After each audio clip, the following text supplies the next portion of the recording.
თუ რამდენიმე თვეზე მეტია ვარჯიშობ, ალბათ ერთხელ მაინც გიფიქრია, როგორი ტანი გექნებოდა თუ ბოლომდე გამოშრებოდი. შეიძლება კუნთიც მოგემატა და ტანსაცმელში უკვე გეტყობა რომ ვარჯიშობ, მაგრამ სარკეში რომ მიხედები, ისეთ შეგრძნება გაქვს თითქოს მთელი პროგრესი ცხიმით იფარება.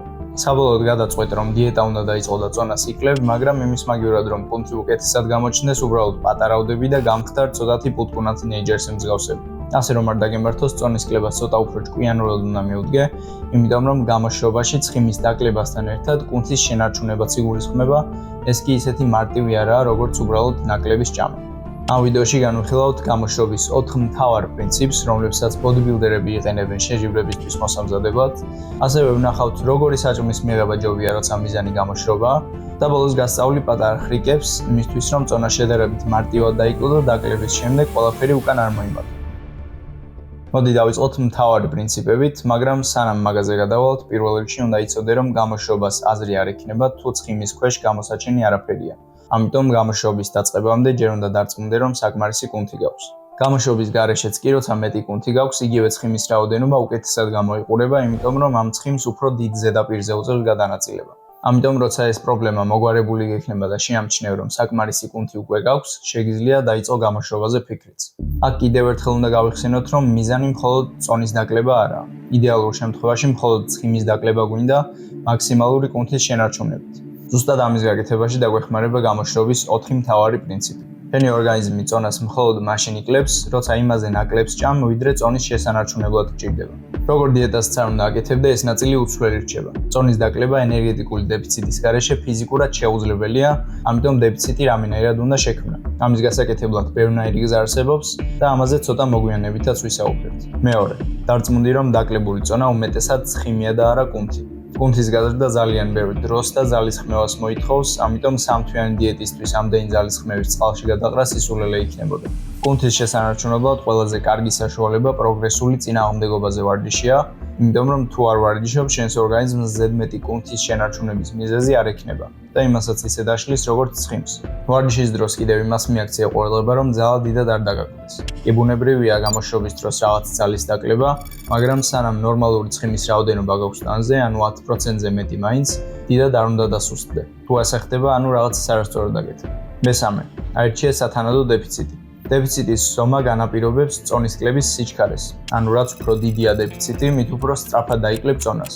წონის კლების სიჩქარე კი განაპირობებს თუ რამდენ კუნთს დაკარგავ ცხიმთან ერთად. ანუ რაც უფრო სწრაფად ვიკლებ წონას, მით უფრო მეტი შანსია იმის, რომ ცხიმთან ერთად კუნთსაც დავკარგავ. ზუსტად ამ მიზეზის გამო გამოშრობას დიდი ალბათობით 1 და 2 თვეში ვერ მოასწრებ. ნორმალური წონის კლების სიჩქარე შენი წონის 0.5-დან 1.5%-მდეა კვირაში და 1.5%-იც ბევრია და მხოლოდ მაშინაა რეკომენდირებული, როცა ადამიანი ჭარბწონიანია.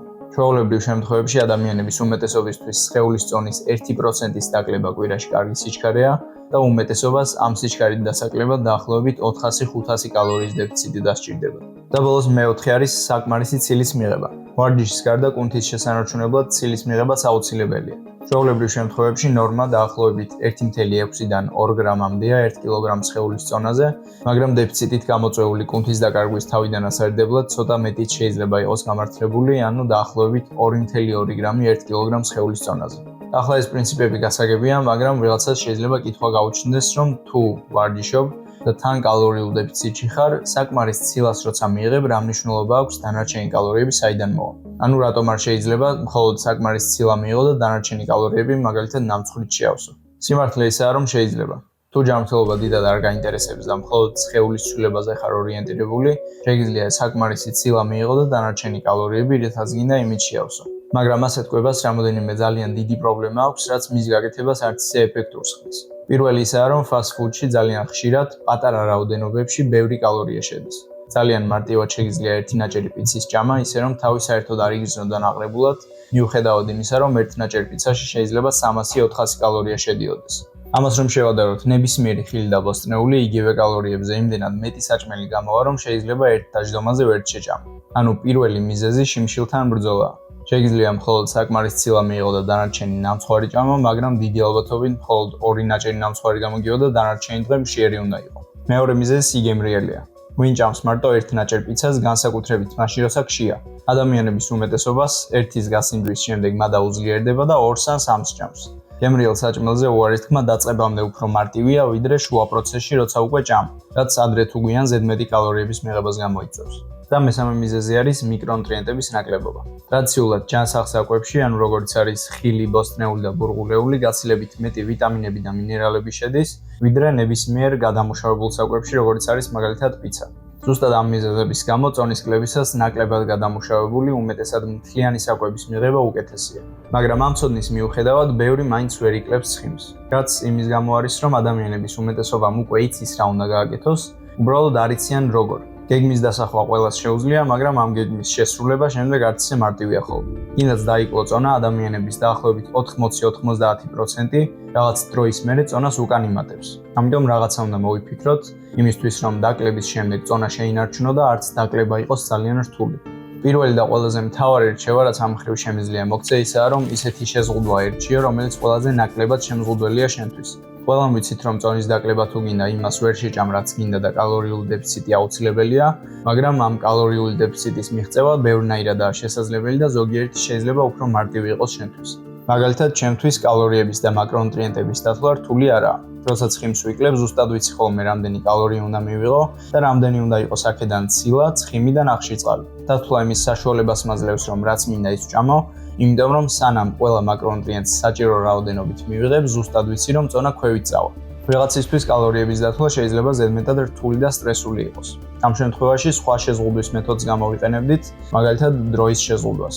ანუ 6-ის მერე არ შევჭამ და მსგავსი რაღაცები. ამ შემთხვევაში დღის განმავლობაში ნაკლები დრო გექნება საჭმელად, ანუ ნაკლებს შეჭამ და წონასაც დაიკლებ. იგივე ეხება კეტოს, ვეგანურს და ყველა დანარჩენ დიეტას, რაც არსებობს. ესადე რომ ისეთი კვება ერჩიო, რომელიც ყველაზე ნაკლებად შეზღუდულია შენთვის, იმიტომ რომ წონას დაკლების შემდეგ შენარჩუნება უნდა და ცხოვრების ბოლომდე კვების გამო სტრესში ვერ იქნები.